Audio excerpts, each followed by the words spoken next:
Et j'allais faire ma première expérience de qui était le cœur de Jésus à l'âge de 8 ans, parce que mon papa a été assassiné. Et bien sûr, quand il y a quelque chose de violent comme ça, en 24 heures, vous n'avez plus aucun repère. Ni affectif, ni économique, rien. Et donc, comme ma maman a cru qu'elle n'allait pas s'en sortir, qu'est-ce qu'elle a fait? Elle a décidé de prier une neuvaine au cœur de Jésus. Et elle m'a amenée avec elle à l'église pour prier la neuvaine. Donc moi, qu'est-ce que j'ai vu? Ma mère va pas bien. Elle prie le cœur de Jésus. Ma maman s'en sort. Donc ça m'est resté profondément gravé à la hauteur d'un enfant. Non? Donc à l'âge de 16 ans, ma mère décide de m'envoyer en France pour apprendre le français pendant 1 an. Ensuite, je devais aller en Angleterre pendant 2 ans apprendre l'anglais et retourner au Salvador. Donc moi, je ne voulais pas trop venir, mais voilà, par la grâce de Dieu, je suis venue quand même parce que ça me faisait peur. Et quand je suis arrivée en France et j'ai vu Paris, je me suis dit, jamais je retournerai au Salvador. J'étais enchantée de voir la beauté de Paris. Donc, je reste, j'habitais dans une famille française, donc voilà, quand je commence à parler français, je commence à parler comme je faisais en espagnol au Salvador. Donc tout le temps, si Dieu le veut, grâce à Dieu, je vais à la messe, etc. Et la dame où j'habitais m'a dit, écoutez Alicia, si vous voulez vous intégrer en France, il faut arrêter de parler de Dieu en société, parce qu'il faut respecter les gens qui n'y croient pas. Ah, ma mère m'avait dit, il faut se comporter comme les gens là-bas, etc. Donc du coup, je me suis dit, je suis désolée, je vais me taire. Mais 3 semaines peut-être après, je me suis dit, mais il y a un truc qui ne va pas là, qui me respecte moi. Donc je dois respecter les autres qui me respectent moi. Pour moi, Dieu, il est complètement dans ma vie. Donc j'ai décidé de parler encore plus de Dieu, de ce que je ne le faisais avant. Et j'ai vu l'importance de témoigner de sa foi. Donc, le temps passe, mais qu'est-ce qui m'est arrivé? J'ai oublié le cœur de Jésus. Parce qu'évidemment, je ne l'ai vu plus nulle part, dans aucune maison. Mais il y a quelque chose de magnifique. Le cœur de Jésus n'oublie jamais quelqu'un qu'il a aimé. Et l'expérience extrêmement forte dans cette mission, c'est que par cette mission, le cœur de Jésus est en train de récupérer les descendants de ces familles qui l'ont beaucoup aimé. Souvent, on me dit, non, moi, je n'ai pas d'histoire avec le Sacré-Cœur. La fois d'après qu'on me croise, vous savez que j'ai réfléchi. J'avais un carton de ma grand-mère et là, il y avait une image du Sacré-Cœur, etc. C'est dans tous les endroits du monde où on est allé, il y a cette expérience. Nous ne sommes pas fidèles, le cœur de Jésus est fidèle. Et il sait combien, dans le monde qu'on vit, les familles, les personnes ont besoin de revivre les grâces que nos ancêtres ont vécues parce qu'ils avaient énormément d'amour pour le cœur de Jésus. Donc, comment il fait pour me récupérer? Je suis dans ma paroisse, Saint-Léon, à Paris.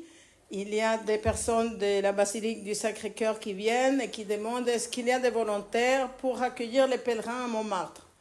J'ai levé la main. Il fallait aller à la basilique, écouter une petite formation qui faisait un prêtre, le Père Mourad, dont parlait le Père Marot tout à l'heure. Et quand il a parlé, j'ai senti que je retournais en enfance. Et que je revivais cette expérience que j'avais sentie, le cœur de Jésus, le roi de la maison, le roi de ma famille.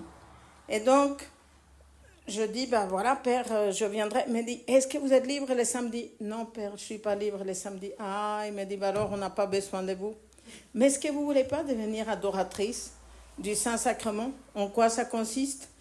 Venir 1 heure par mois adorer le Saint-Sacrement. J'ai dit, ma grand-mère était adoratrice, donc c'est une bonne chose, je viens. Donc, je commence à y aller 1 fois par mois, 2 fois par mois. Bref, j'ai fini en allant tous les jours à Montmartre. Et comme disait le Père Marot, voilà, je savais très bien que Jésus est là. Voilà, pressant. Mais je ne savais pas quelle prière prier ou qu'est-ce que j'ai dire. Alors, j'ai commencé avec toute simplicité à raconter ma vie à Jésus. Et la découverte impressionnante, c'était que ma vie intéressait Jésus. Et quand on commence à sentir ça, quand on commence à vivre, on peut l'appeler amitié, amour, tout ce que vous voulez, on a quelque chose dans nos vies qui commence à changer. Comme je dis, des petits miracles, mais qu'en fin de compte, ça devient des énormes miracles, puisque qui touche au cœur de Jésus, qui dit oui au cœur de Jésus, il y a forcément un changement de vie. On peut écrire sa vie d'une autre façon. Le lendemain change. Et moi, ça a été le cas. Comme je disais au Père Marot, quand on avait ces difficultés que lui il m'expliquait qui était le Sacré-Cœur, je disais ça n'a rien à voir avec ce que je connais. Je lui disais toujours, le cœur de Jésus, je l'ai découvert dans ma vie, pas dans un livre. Et c'est vrai que c'est extraordinaire. Donc, qu'est-ce qui va se passer? J'étais missionnaire? Non. Je donnais des petites... Je photocopiais des neuvaines au cœur de Jésus et je les donnais autour de moi. Dans mon travail, je faisais une collecte d'€1 pour les fleurs pour le Sacré-Cœur. Même des gens athées, etc., participaient. C'était un événement pour les gens de mon travail. Et je faisais que ça. Donc, qu'est-ce qui va se passer? Je rencontre mon mari, français, athée de génération en génération. Moi, catholique de génération en génération. Et voilà que le Seigneur nous fait nous rencontrer. Et ça va beaucoup plus fort que ça. Mon mari devient le premier instrument du cœur de Jésus pour cette mission. Vous allez vous dire, il s'est converti, il a fait quelque chose. Non, il a fait quelque chose de très simple comme tout ce qui touche au cœur de Jésus. Il m'a montré, je suis quelqu'un qui connaît très bien, ça fait presque 50 ans que j'habite en France, et puis je pense que mon amour pour le pays, ça fait qu'on connaisse beaucoup de choses, mais je ne connaissais pas quelque chose, les brocantes. Et alors, mon mari me montre qu'est-ce que c'était les brocantes. Et là, enchanté de voir tous ces trucs qu'on ne trouve pas chers, etc. Mais qu'est-ce que je découvre avec une profonde tristesse? Des images du cœur de Jésus par terre, des statues. Et ma réaction quand je le vois, comme ça, Jésus, que je demandais combien il coûte, et on me disait, donnez-moi ce que vous voulez, mais amenez ça loin de chez moi. J'étais effondrée. Je me disais, moi qui sais qui est le cœur de Jésus, et encore à cette époque, je n'avais pas découvert ce que je découvre maintenant de lui, mais j'étais profondément attristée. Et donc, ma réaction, ça a été dans mon cœur, je disais à Jésus, t'inquiète pas, je vais t'acheter, je vais t'amener chez moi, je vais te chouchouter. Alors, j'achetais tout ce que je trouvais de lui. J'amenais les statues, les images cassées, tachées, n'importe. Je les amenais chez moi, je lui mettais des fleurs, je lui disais qu'il était beau, que je l'aimais pour ceux qui ne l'aimaient pas, etc. Et puis, vous savez, on ne réalise pas à quel point la sensibilité de Jésus, avec ces petites choses qu'on peut faire par amour pour lui. Donc, j'en déduis qu'il était très content. Alors, le pape Jean-Paul II meurt le 2 avril 2005. Pour moi, c'était comme perdre un autre papa, parce que j'aimais beaucoup Jean-Paul II, surtout par cette ténacité de parler de notre foi, de ne pas avoir peur. Donc, je trouvais que pour les jeunes, c'était extraordinaire d'avoir son soutien. Donc, j'étais triste, je pleurais. Le lendemain, 3 avril 2005, voilà que c'était dimanche de la miséricorde. Et mon mari, dès qu'il se lève, il me dit, il y a la brocante, une telle, on va y aller. Et moi, je dis, mais j'ai pas envie d'aller à la brocante, je suis triste, etc. Et il dit, mais oui, rappelle-toi que tu as trouvé je sais pas quoi, etc. Bon, d'accord, on va y aller, pour lui faire plaisir. Alors, on y va. Je me traîne et je rentre dans une salle de la mairie où il y avait des exposants qui ne veulent pas être dans la rue. Donc, je rentre dans une salle, peut-être comme celle-ci, ou un tout petit peu plus grande. Et à peine je passe la porte, vous savez, il y avait des milliers d'objets là-dedans aussi. Et à peine je passe la porte, je vois complètement au fond de la salle ce petit cadre qui était posé sur une table. Et dès que je vois le petit cadre, je me sens totalement attirée à aller voir qu'est-ce que c'était ce petit cadre. Donc, je ne regarde plus rien autour, je fonce, et quand je le prends dans les mains, je rigole, parce que je vois l'image du cœur de Jésus. Alors je dis, ah, c'est pour ça que tu voulais que je vienne à cette brocante pour que je t'achète et je t'amène chez moi. Mais donc, très heureuse, je me disais, c'est comme Jésus me dit, mais Jean-Paul II est mort, mais moi je suis toujours là avec toi. Oh, donc j'étais enchantée. Et alors tout d'un coup, je regarde et je lis, ici en bas, Béate Marguerite Marie Alacoque. Alors je demande à la dame qui demandait, pourquoi c'est écrit Béate Marguerite Marie Alacoque? La question était bête, si on réfléchit. Et la dame, elle me répond, parce que c'est une relique de Sainte Marguerite Marie. Quand elle me dit ça, je sens comme si la respiration s'était coupée. Et je dis dans mon cœur à Jésus, Jésus, pourquoi moi? Comment aujourd'hui, le lendemain de la mort du pape, dimanche de la miséricorde, pourquoi moi je trouve dans ce village perdu en France une relique de Sainte Marguerite Marie que je pouvais amener chez moi? Donc au début, j'ai peur que la dame l'ait volée, mais je la regarde, je l'écoute parler le français qu'elle parlait, et je me dis, non, cette dame, elle n'a pas volé. Cette dame, elle vient d'une famille très catholique, mais elle ne croit pas en Dieu. Qui allait me dire qu'un mois après, je croisais cette dame et qu'elle allait me dire en 2 secondes qu'elle était d'une famille très catholique où il y avait 13 enfants et que la seule à ne pas croire en Dieu, c'était elle. J'étais bouleversée. Je suis sortie en larmes en disant pourquoi j'ai compris quelque chose qui n'était pas compréhensible. Donc, premier instrument, mon mari. Deuxième instrument, cette dame, que je pense qu'elle a eu ces reliques de la famille pour essayer, voilà, qu'un jour elle se convertisse. Donc, je rentre chez moi. En rentrant chez moi, je dis, mais qu'est-ce que t'es bête? Comment tu as cru, la dame, que c'est une relique de Sainte Marguerite Marie? Pourquoi toi, entre ces milliers de gens, t'allais trouver une relique de Sainte Marguerite Marie? Et je me dis, peut-être qu'elle n'est pas authentique. Et je me décide à chercher l'authenticité du reliquaire. Alors, vous savez, je suis quelqu'un que vous me dites, le mur, il est teinté comme ça. Ben, je ne vais pas me dire, non, il est vert avec du rouge. Je suis très comme ça. Et là, tout d'un coup, je suis prise de quelque chose qui m'élançait. Vous savez, quand je témoigne devant les jeunes, je dis, j'étais comme Indiana Jones, qui est le truc qui laisse, voilà, le Seigneur. Et Jésus commence à m'amener dans quelque chose, un chemin où je trouvais comme s'il m'instruisait de comprendre plus qui était son cœur. Enfin, bien sûr, le cœur de Jésus, mais beaucoup de ces richesses qu'encore je ne connaissais pas. Donc, pour ne pas vous faire longue l'histoire, parce que j'ai écrit aux archives, bref, j'ai su l'authenticité du témoignage que presque un an après l'avoir trouvé, alors que la mission était déjà engagée. L'histoire, elle est magnifique, mais on n'a pas le temps pour la raconter. Mais il est authentique. C'est une relique des premiers degrés de Sainte Marguerite Marie. Donc, comment je découvre ça? Parce qu'un jour, très déçue de ne pas trouver l'authenticité comme je voulais la trouver, je retourne le reliquaire et je vois les sceaux rouges en cire et je lis Monastère de la Visitation de Paray-le-Monial. Moi, bien sûr que je savais qu'est-ce que c'est le Monastère de la Visitation de Paray-le-Monial, donc je me dis, ma réponse est là.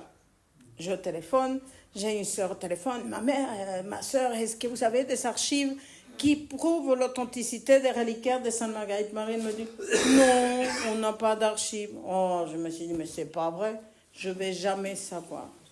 Et on commence à parler avec la sœur qui était aussi passionnée que moi pour le cœur de Jésus. Alors, bla, bla, bla, bla, bla, bla, jusqu'à un moment donné où elle me dit, mais vous êtes d'où? Je dis, je suis de Salvador. Ah, elle me dit, vous savez que les reliques de Sainte Marguerite Marie, celles de Paray-le-Monial, sont allées une semaine en Argentine. Quand elle me dit ça, je sens quelque chose de très fort pour les amener à El Salvador. En 30 et quelques années que j'habitais en France, j'étais retournée 2 fois au Salvador seulement. Donc pour moi, ce n'était pas une habitude, je vais tous les ans, cette fois-ci, je vais à Sainte Marguerite Marie. Et je commence à sentir ce désir, et je lui dis, ma sœur, est-ce que vous croyez que je peux amener les reliques de Sainte Marguerite Marie au Salvador? Ah, il faut que vous parliez avec le Père Marot, c'est lui le responsable. Qu'à cela ne tienne, j'essaie de l'avoir, impossible, qu'au mois de juin, après, mois du cœur de Jésus, je ne savais pas du tout que Sainte Marguerite Marie n'était pas sa tasse d'été. Et le Sacré-Cœur, que c'était un peu, voilà, pas du tout l'image que j'avais du cœur de Jésus, mais il écoute mon histoire très paisiblement. Et il me dit, oui madame, vous pouvez amener les reliques à El Salvador, mais il faut remplir 3 conditions. La première, il me faut une lettre de votre évêque, il faut que vous payiez le voyage, et la troisième, qu'il y ait 2 accompagnateurs. Je me suis dit, mais c'est hyper facile. Mais ce n'était pas facile du tout. Comment j'avais la lettre de l'archevêque de Salvador, j'avais entendu parler beaucoup de lui, un évêque de l'Opus Dei, Monseigneur Sáenz Lacalle, espagnol. Mais comment j'allais le contacter? Deuxièmement, comment j'allais payer le voyage? J'étais malade, donc mon salaire n'était pas du tout le même qu'habituellement. Je ne mourrais pas de faim, grâce à Dieu, mais si je dis à mon mari, je m'en vais avec Sainte Marguerite, avec le peu qu'il y a, il allait dire, il y a un problème, non? Donc, je me dis, mais c'est facile. J'appelle ma mère au Salvador, trouve-moi le numéro de téléphone de l'archevêque, j'appelle l'archevêque, voilà, j'aimerais parler avec Monseigneur Sáenz, de la part de qui? J'ai dit, mais quel titre je vais donner pour impressionner l'évêque et qu'il prenne mon coup de fil? Et je cherchais dans ma tête, je n'ai pas de titre, donc de la part d'Alicia. Hop, on me passe l'archevêque. Monseigneur, voulez-vous recevoir les reliques de Sainte Marguerite Marie? Oui. Formidable. Donc après, je dis à Jésus, mais comment je vais payer maintenant que l'archevêque il a dit oui? Et je pense tout de suite à une amie mariée avec un Français, Madame Anna Maria Laennec. Donc vous savez, les Laennec qui ont découvert le stéthoscope. Et donc, cette amie richissime, une personne âgée, on s'était rencontrés à Paris par notre ambassadeur en France. Et en fin de compte, quand on s'est vus, ça fait une amitié profonde, mais vraiment incroyable. Donc, j'appelle Anna Maria. Pourquoi elle était devenue mon amie? Parce qu'elle aimait beaucoup écouter tout ce qui m'arrivait avec le cœur de Jésus, des petites choses du quotidien. Donc, dès qu'elle venait à Paris, « Alors, Alicia, qu'est-ce qui t'est arrivé avec le Sacré-Cœur ?» Et donc, je lui racontais mes histoires. Alors, quand je lui raconte que j'ai trouvé une relique de Sainte Marguerite Marie dans une brocante et que Jésus voulait, je pensais qu'il fallait qu'elle aille à El Salvador, elle m'a dit « Je paye tout ». Donc, tout était arrangé. Mais qu'est-ce qui se passe? Elle appelle l'archevêque et lui dit « Monseigneur, vous ne savez pas avec qui vous avez parlé. Vous ne savez pas l'amour du cœur de Jésus pour Alicia. Imaginez qu'il a trouvé les reliques de Sainte Marguerite Marie dans un marché. » Imaginez l'évêque, qu'est-ce que c'est que cette histoire dans un marché? Donc il dit « Je ne veux plus rien savoir de cette dame. » Et moi, je commençais à comprendre des choses que je pensais que c'était juste mon amour pour le cœur de Jésus. Comme par exemple, il faut que les reliques de Sainte Marguerite Marie aillent dans tout le pays, dans tous les diocèses.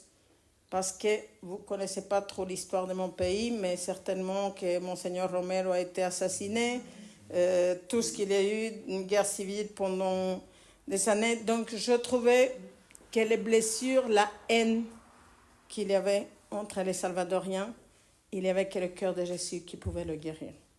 Donc je pense à ça. Et je pense à quelque chose que je me suis dit, il n'y a pas mieux que ça, consacrer El Salvador au cœur de Jésus. Et ça ne me quitte pas. Mais le Monseigneur en question, il ne voulait plus rien savoir avec moi, parce qu'il a dit, qu'est-ce que c'est que cette histoire? Donc tout un groupe de dames d'El Salvador vont le voir. Il accepte la venue des reliques, mais juste 2 jours dans la basilique du Sacré-Cœur. Et moi je disais, mais c'est pas ça, Jésus ne te comprend pas. Et voilà qu'un jour, la secrétaire d'Anna Maria m'appelle à Paris. Elle me dit, j'ai pensé à vous aujourd'hui. Ah bon, pourquoi? Parce que j'étais à la messe et le prêtre a parlé de Sainte Marguerite Marie. Trouvez-moi le téléphone de ce prêtre. J'appelle le prêtre. Alors, vous aimez Sainte Marguerite Marie? Oui, très surpris. Vous savez que les reliques vont aller 2 jours à la basilique? Ah non, je ne savais pas. Vous ne voulez pas les recevoir chez vous? Ah oui, il faut parler avec l'archevêque. Il faut qu'il vous dise. Et il m'a dit, l'archevêque est un ami. Et ça devient l'instrument du cœur de Jésus pour que je dise à l'évêque que Jésus demandait la consécration d'El Salvador et qu'il voulait qu'il aille dans tous les diocèses. Donc l'évêque convoque toute la conférence épiscopale salvadorienne. Sainte Marguerite Marie, elle est allée partout. Et le Salvador a été consacré par tous les évêques au cœur de Jésus. Donc, de cette mission, en plus, quelque chose que j'avais senti quand j'étais venue à Paray-le-Monial, en parlant avec la mère dont parlait le Père Marot, parce que quand je lui ai montré mon reliquaire pour qu'elle me dise s'il était authentique, elle a pris comme ça. Oui, il est authentique. Alors moi, je m'attendais qu'elle me dise « Oh, mais c'est magnifique, ceci, cela ». Pas du tout.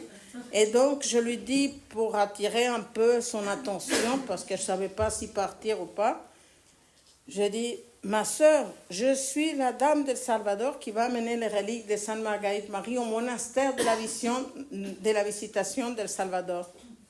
Elle me regarde encore plus bizarrement.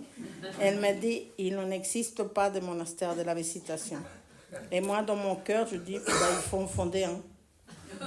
Et cette histoire ne me quitte pas. Le monastère a été fondé par des sœurs de Mexico, de la capitale.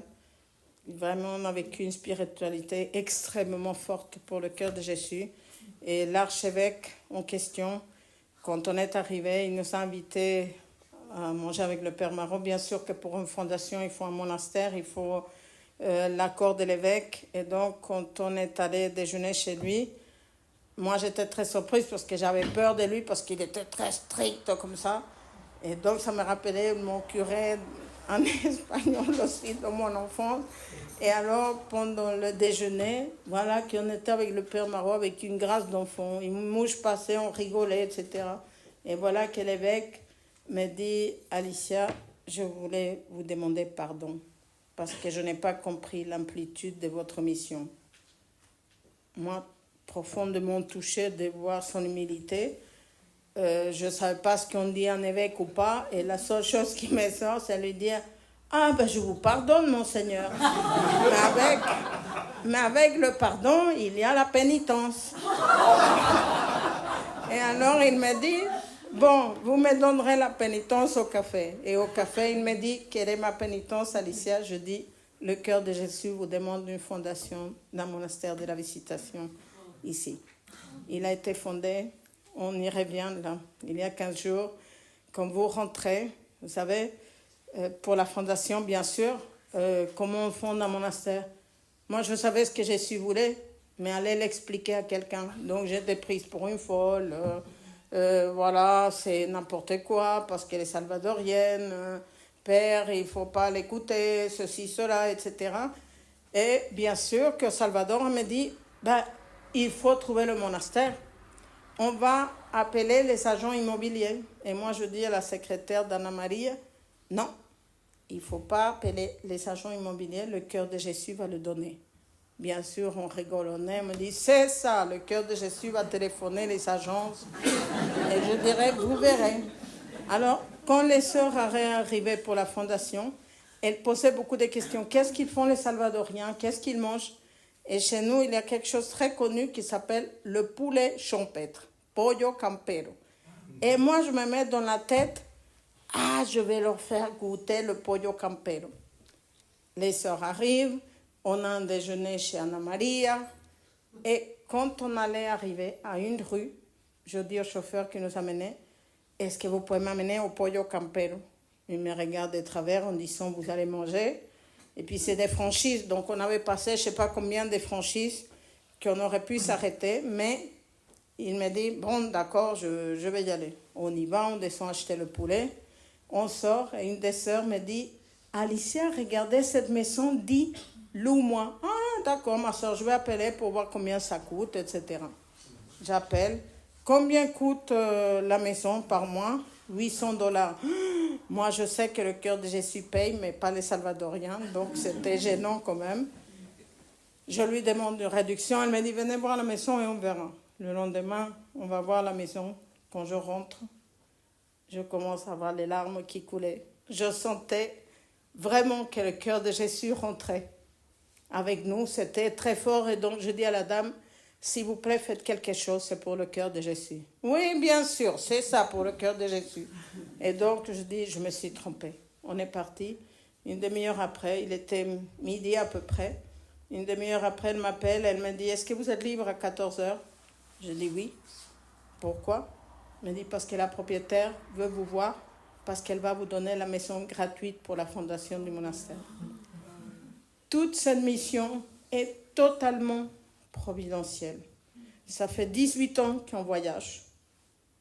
Bien sûr, avec beaucoup de combats pour tenir bon dans la mission, mais jamais le cœur de Jésus nous a lâchés. Au contraire, ça devient de plus en plus grand. On ne rencontre jamais personne par hasard. Et ça, je tiens à vous le dire, parce que j'étais frappée. Vous savez, quand je commençais avec le voyage des reliques, le Père Marot voyageait de temps en temps avec les reliques. Et moi, quand je commence à organiser ça, ça explose. À tel point qu'il y avait 3 reliquaires qui voyageaient sans arrêt dans le monde, tellement les gens avec la grâce, comme ça, écoutaient. Donc un jour, je me retrouve à Lourdes. Et le jeune qui avait organisé quelque chose me dit, « Ah, vous savez où on devrait aller? Au Cenacolo. » Je dis, « Ah, c'est quoi le Cenacolo? » Alors il me dit, « Ah, vous ne connaissez pas, mais vous savez, c'est Sœur Elvira, une Italienne qui a fondé ça, etc. » Je dis, « Contactez-les, ça serait magnifique d'y aller. Formidable. » Et donc il m'a dit, « Oh, d'accord, je vais essayer. » Il essaye. Impossible de joindre le Cenacolo. Et voilà qu'on marchait pour aller de la Visitation jusqu'à la grotte. Et il y avait un carrefour comme ça. C'est-à-dire que la rue là, ça tournait et ça venait comme ça. Et donc, je suis dans cette rue. Et quand on arrive au coin de la rue, Sor Elvira venait là. Et moi, je venais là. Donc, je le rencontre, le jeune bouleversé. Mais écoutez, c'est Sœur Elvira, etc. Et je vois Sœur Elvira qui me traverse l'âme, je dirais, par son regard. C'était très impressionnant. Ses yeux brillaient. Vraiment, j'ai rarement expérimenté ça. Et je lui explique brièvement c'était quoi. Il me dit, venez tout de suite. 2 heures après, on était au Cénacle pour témoigner. Quelques temps après, des années après, on était à Saluzzo avec le Père Marot, parce qu'à Lourdes, il n'était pas. On la voit.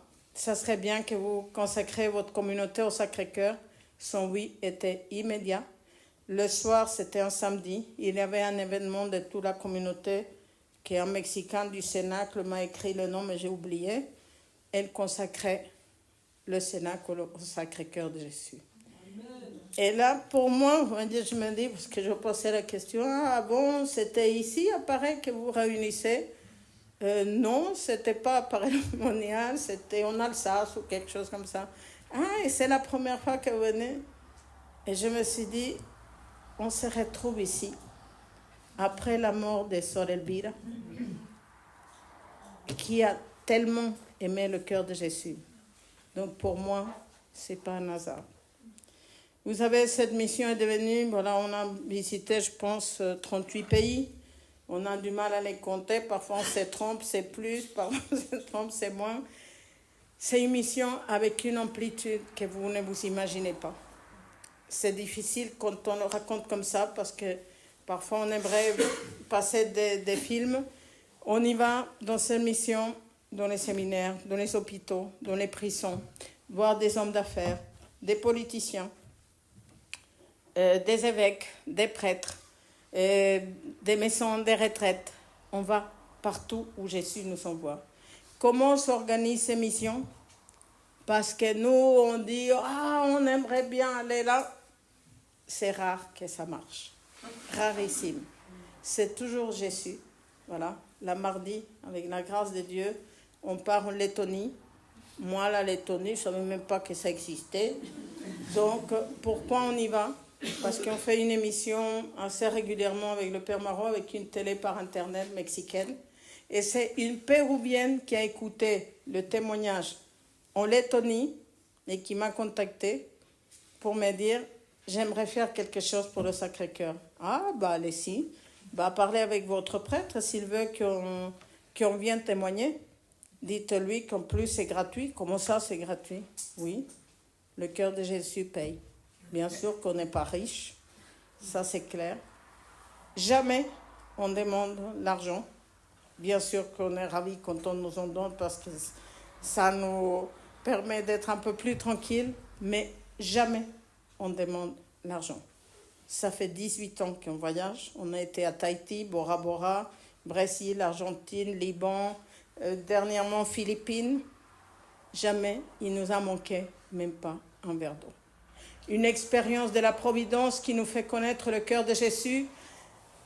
Si tu m'as, moi, tu as besoin de quoi? Je m'occupe de tout. Donc, quand on va en mission, qu'est-ce qu'on fait? Là, le témoignage est très court parce que je tiens à respecter les horaires. Mais sinon, on pourrait parler très longtemps des merveilles qui fait le cœur de Jésus. Donc, quand on va dans les missions, on témoigne, soit il y a la messe, soit il y a une adoration, soit il y a un repas, mais on témoigne toujours. On offre, on ne vend pas, des images taille A4 du cœur de Jésus pour, avec derrière imprimé les 12 promesses qu'a fait le cœur de Jésus à ceux qui vont vénérer son image chez eux. Et la consécration personnelle écrite par Sainte Marguerite Marie. Donc, obligatoirement, après le témoignage, on distribue les images et on propose aux gens librement, ceux qui veulent se consacrer au cœur de Jésus, ils le font. Beaucoup de fois, ils nous disent « Ah, mais il faut se préparer. » Oui, si on a le temps. Mais je pense que dans les temps qu'on est, il faut qu'on aille vite. Il faut laisser le Seigneur nous préparer. Qui dit oui au cœur de Jésus, il est tranquille parce qu'il a vraiment un enseignement extrêmement fort et à vie pour nous amener à la sainteté. J'imagine, parce que vous n'êtes pas le seul cas, vraiment Jésus m'a fait voir déjà souffrir beaucoup dans ma vie, parce que comment je pourrais comprendre sa souffrance et la souffrance dans le monde si je n'avais pas expérimenté qu'est-ce que c'est. Et en même temps, dans cette souffrance, expérimenter l'amour du cœur de Jésus qui peut tout changer dans nos vies. Tout. Et quand je dis tout, vous savez, souvent après le témoignage, ah, ton mari il s'est converti, c'est une des questions. À ma manière, non. Parce que moi, je voulais qu'il aille à la messe avec moi pour qu'il n'ait pas de ragots, pourquoi il ne vient pas à la messe, etc. Mais ce n'est pas ça une conversion. La conversion de mon mari concerne sa personne, son cœur, avec le cœur de Jésus. Résultat de ça, vous savez, ma belle-mère, athée, mais toute sa famille assistait à la première communion de ma fille, à son baptême. Ma belle-mère a fini baptisée à 96 ans parce que mon mari a demandé le baptême. Elle est tombée malade, elle avait Alzheimer, mais soudainement, à mois de juin, le premier vendredi du mois, elle est tombée malade à l'hôpital. Qu'est-ce qu'on fait après l'hôpital avec Alzheimer? Je commence à chercher une maison pour une personne Alzheimer. On me disait, si vous voulez tout de suite, c'est 7 000 €, d'où j'allais sortir moi 7 000 € pour payer ça. Mais vous savez, elle a fini chez les petites sœurs des pauvres, ma belle-mère. Accueillie d'une façon miraculeuse. Vraiment, en un mois, elle était là-bas. Et quand je raconte mon histoire aux sœurs, elles me disent, c'est étonnant, ça fait une semaine qu'on est venu nous offrir une statue du Sacré-Cœur. Ma belle-mère est morte, entourée des sœurs qui priaient pour elle. Une messe avec 5 prêtres. Ça, c'est le cœur de Jésus. Ma vie, je ne pouvais pas avoir d'enfant. J'avais abandonné le grand professeur à l'époque, une dame à Paris. Vous n'aurez pas d'enfant si vous ne faites pas ceci, cela. Je suis désolée, je suis catholique. Eh bien, vous n'aurez pas d'enfant. C'est le Seigneur qui ne veut pas m'en donner. en abondant. En échange, tu as eu un enfant, tu ne l'as pas dit. Hein. J'ai une fille qui s'appelle Marie du Sacré-Cœur, qui a 30 ans. Voilà. Comment transmettre la foi à nos enfants? Quelle souffrance dans le monde. Même en Amérique latine, que ce n'était pas du tout le cas, les gens viennent me voir, ils sont effondrés, ils pleurent. Mes enfants n'ont plus la foi. Madame, pourquoi vous pleurez? Pourquoi vous ne consacrez pas votre famille au cœur de Jésus? Je vous le promets, madame. Peut-être vous ne le verrez pas, mais le cœur de Jésus écoutera parfaitement votre demande. Je te fais confiance. Je te consacre ma famille. Que vos enfants soient d'accord ou pas, c'est votre responsabilité comme parents de le faire. Et je vais vous dire comment ne pas croire dans la puissance du cœur de Jésus, dans l'amour du cœur de Jésus. Il cherche les gens qui n'aiment plus, les descendants de ces familles qui l'ont beaucoup aimé, qui ne l'aiment plus. Il est là pour nous envoyer, témoigner des petits signes pour que ces gens profitent de ses grâces. Le maître de l'impossible, le cœur de Jésus. Et ça, on ne le sait pas. Et qui dit rencontrer le cœur de Jésus, vous allez rencontrer ce Dieu qui n'est pas, souvent on pense, je vais à la messe, je vais passer à l'église, parce qu'il est là 24 heures sur 24 à côté de nous. En attendant patiemment qu'on ose lui avoir confiance en lui et lui confier nos soucis. Qu'est-ce que c'est difficile? Quel blocage on fait à l'amour de Dieu de ne pas lâcher tout et de comprendre enfin que nous ne pouvons pas grand-chose, mais que lui, il peut tout. Qu'il va faire les choses comme ça? Moi, je ne suis pas en train de vous dire ça. Mais qu'il les fera, je le sais. Alors, il y a plusieurs, je vous dis, on pourrait vous témoigner énormément. Et parfois, pour nous aider, on vend des CD, mais on oublie toujours les CD, donc là, on n'en a pas. Mais quelque chose de très grave qui s'est passé, mais je pense, comme le Père Marol était tellement malade avant de venir, et puis c'était les combats, pour moi, j'étais pas bien. Bref, on a oublié les images pour vous les donner. Mais on va trouver un moyen pour qu'elles soient déjà imprimées, pour qu'elles soient déjà, peut-être les envoyer à quelqu'un qui puisse l'envoyer par PDF pour que vous les imprimez. Et sinon, celui qui est comme moi, qui ne sait pas comment faire le PDF pour l'imprimer, il peut me contacter. Mon numéro de téléphone, il est sur Internet. Et sinon, vous le demandez. Alors, c'est très fort parce que je pense que c'est capital pour vous. Le cœur de Jésus cherche, comme il y a des années, à rentrer à nouveau dans les maisons. Mettre son image, d'accord, comme quelqu'un m'a dit récemment, Alicia, on ne va pas mettre cette grande image, on est en France, on va mettre une petite. Donc, je dis, écoutez, c'est mieux que rien, la petite, mais je ne sais pas, vous êtes mon ami et vous mettez ma photo comme ça, je ne serais pas contente. J'aimerais bien que vous mettiez la grande photo et vous parlez à vos amis, c'est ma copine Alicia, mon ami, etc. Donc, pour Jésus, c'est la même chose. Inutile de vous dire, vous allez vous prendre des claques, parce qu'il y a vos amis qui, quand ils vont voir la photo, l'image du Sacré-Cœur, ah, mais c'est kitsch, ah, c'est sanguinolent. Que je sache, Jésus, il est mort sanguinolent. Donc, c'est une logique. Comment vous allez recevoir cette image? Si vous laissez les promesses du cœur de Jésus, il y avait un prêtre polonais quand on était en mission en Pologne avec les scouts d'Europe, qui nous disait, oui, en Pologne, c'était avec les scouts, qui nous disait, si les gens savaient qu'avec 1 euro, qu'on peut acheter une image du Sacré-Cœur, on a toutes les grâces qu'il promet de donner, qu'est-ce qu'on irait donner des milliers d'euros pour avoir ces images? Ce n'est pas évident, mais bien sûr que je vous invite que cette image, vous l'encadrez, vous la mettiez dans la place, dans la maison, où tout le monde qui va rentrer et sortir vont la voir. Si vous avez vos enfants, écoute, si ça ne vous gêne pas, Vous dites au revoir au Sacré-Cœur quand vous partez, vous dites bonjour au Sacré-Cœur. Les petits, c'est extraordinaire, le cœur de Jésus touche leur cœur comme moi. À l'âge que ça a été, on ne l'oublie pas. Ça a l'air débile, parce que dès nos temps, des choses comme ça, et d'exprimer nos sentiments, ça ne se fait pas presque.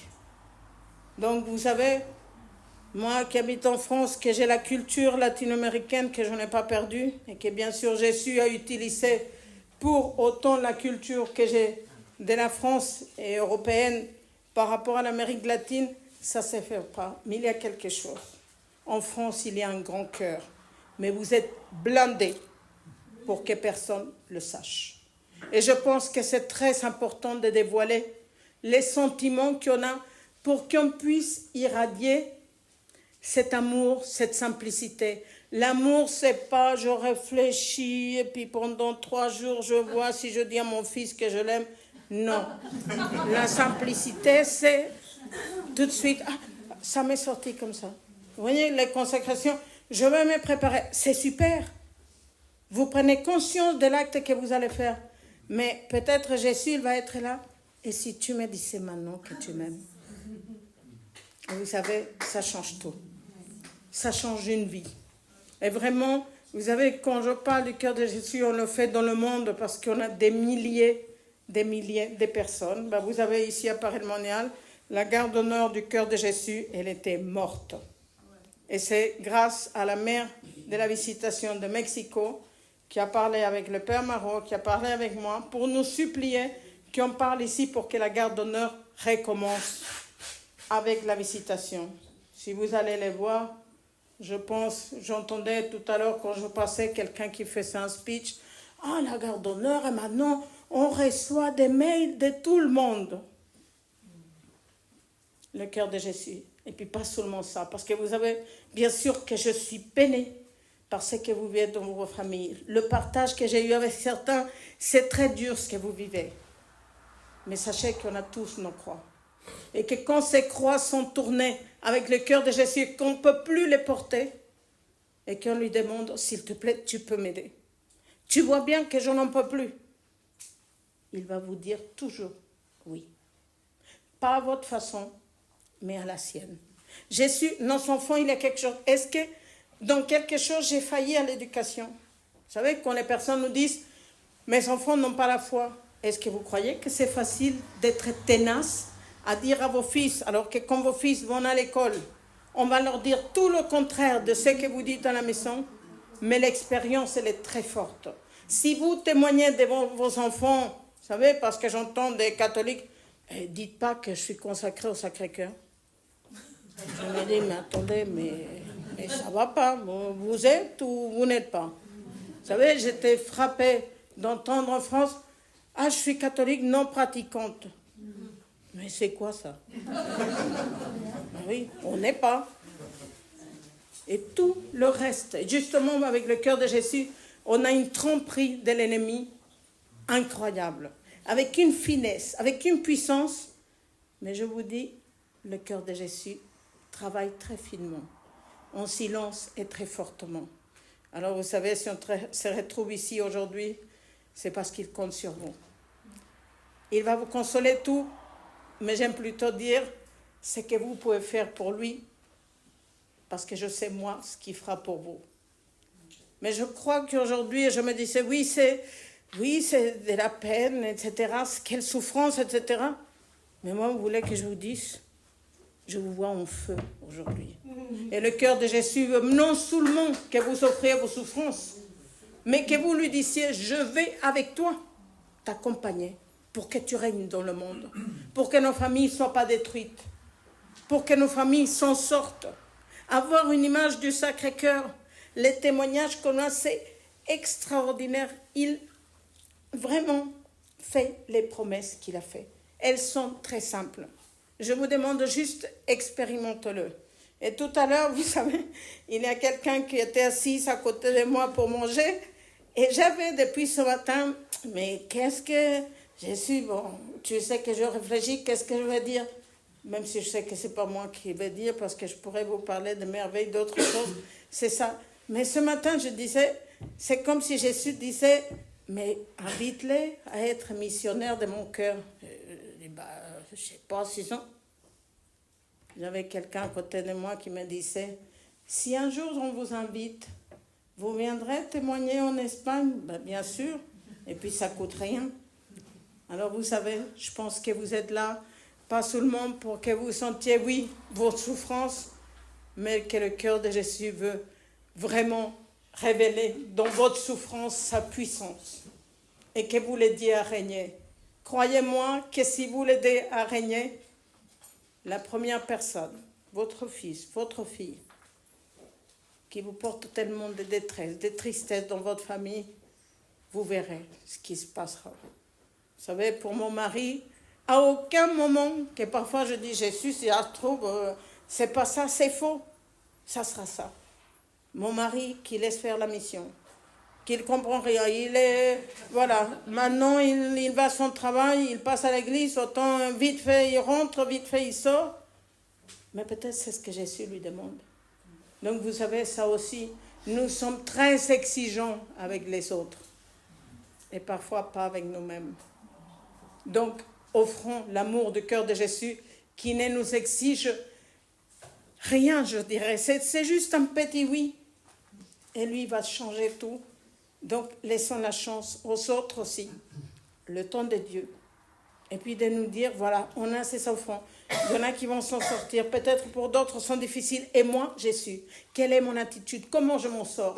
Comment je reçois la guérison de mon fils? Comment je reçois qu'il retombe de mon fils? Jésus, je n'en peux plus. Jésus, peut-être que je ne suis pas si bien que je pense de moi. Jésus, tu sais quoi? Fais-moi voir, t'es très clair. Guéris tout, Jésus. Sauve-nous tous. Et le fait que l'image du cœur de Jésus rentre à nouveau dans les maisons, vous savez, c'était une inspiration que j'ai eue dans une école où on avait 1000 élèves qui étaient en train de se consacrer au Sacré-Cœur et je me suis dit, mais c'est quelque chose que je cherche. Ne me demandez pas pourquoi ni comment, parce que je ne vous dirai pas, et je n'aime pas du tout les trucs catastrophiques, on va tous mourir à la fin du monde. Qui a le cœur de Jésus dans sa vie, même quand il mourra, il aura la joie de savoir que Jésus l'attend. Donc pour moi, c'est très important qu'il rentre à nouveau dans les maisons. Et je vous dis, vous risquez d'être secoués, mais amenez-le chez vous et faites partie de votre vie. Parce que vous savez, on peut avoir une image et passer, on s'en fout. Passez devant lui. Jésus, aujourd'hui, tu sais, il y a quelque chose qui va mieux. Oh Jésus, aujourd'hui, j'ai un peu d'espoir. Jésus, ne m'oublie pas. Jésus, accompagne-moi. Accompagne mes enfants. Fais ceci, il vous écoutera. Alors, vous savez, je pense que c'est pour moi un cadeau, pour nous, d'être avec vous. Et que dans votre détresse, je ne peux qu'avoir de la joie de ce que l'amour du cœur de Jésus veut vous donner. Alors profitez, faites-le connaître, parlez de lui, que ce soit votre Seigneur, votre Dieu, votre amour, votre ami, et vous verrez. Profitez qu'on va aller à la visitation peut-être. Il y a des grâces avec Jésus, rien n'est compliqué. Et puis, bien sûr que vous pouvez vous lire 40 livres sur le Sacré-Cœur. Mais si vous lisez 40 livres et que vous agissez avec votre voisine, que vous n'aimez pas, d'une façon comme ça, moi je vous dirais, arrêtez de dire que vous êtes du Sacré-Cœur parce que merci. Donc, vous voyez, c'est dans la simplicité. Il ne vous demande pas des choses que vous ne pouvez pas faire. Et on ne réalise pas ça. Parce que nous, on est, comme je vous dis, très exigeants. Mais ramassez un Kleenex pour amour pour lui. Finissez peut-être un morceau de pain qui reste pour amour pour lui. Et vous allez voir vos filles transformées. Et je pense, vous voyez, quand on est dans un pays sous-développé, on a plus tendance à dire « Oh, le métro ne marche pas, oh, le train ne marche pas », alors que par exemple au Salvador, qu'est-ce qu'on donnerait pour qu'il y ait un train en retard tout le temps, etc. Mais le cœur de Jésus nous rend reconnaissants.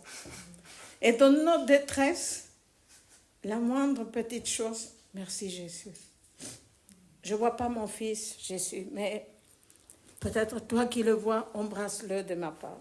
Faites partie, voilà, invitez le cœur de Jésus à faire partie de vos vies.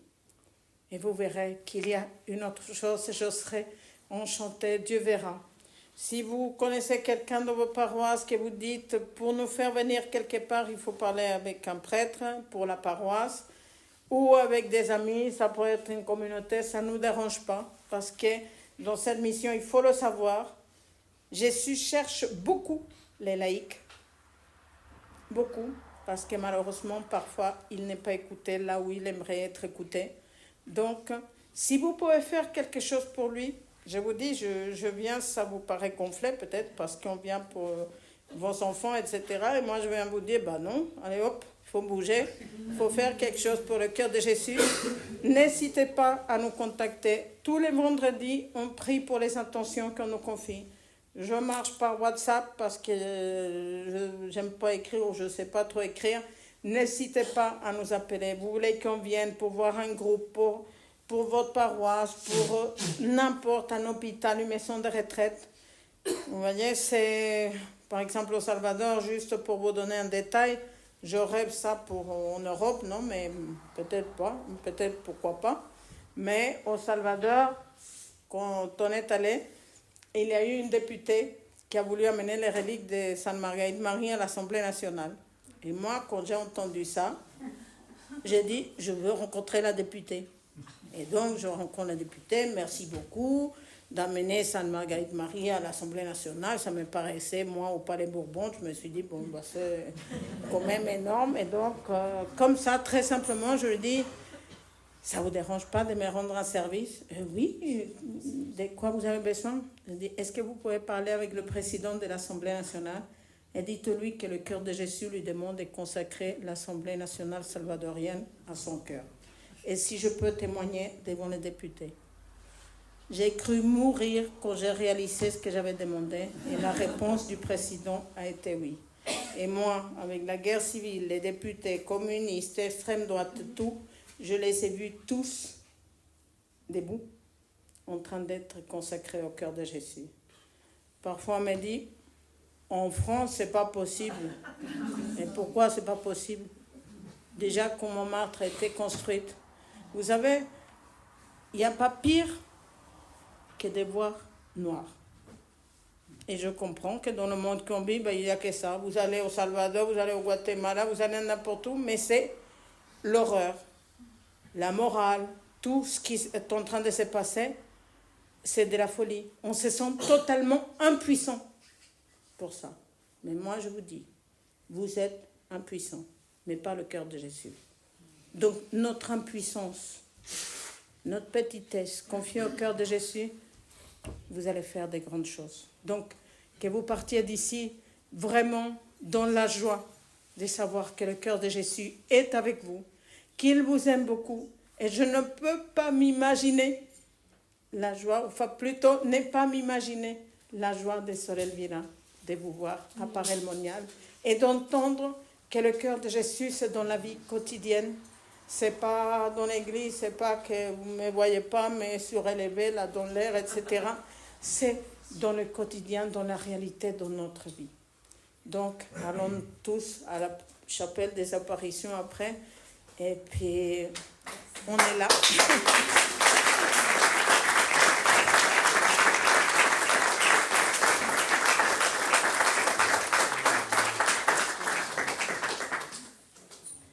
Merci beaucoup pour votre témoignage.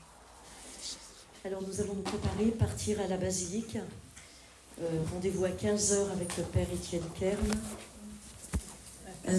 Alors évidemment on vous rappelle, on est vraiment dans un lieu béni. On va visiter la basilique, la chapelle des apparitions, la chapelle de Sainte-Paul de la Colombière. À 16h30. Témoignage d'Alicia Beauvisage. À 16h30 commence la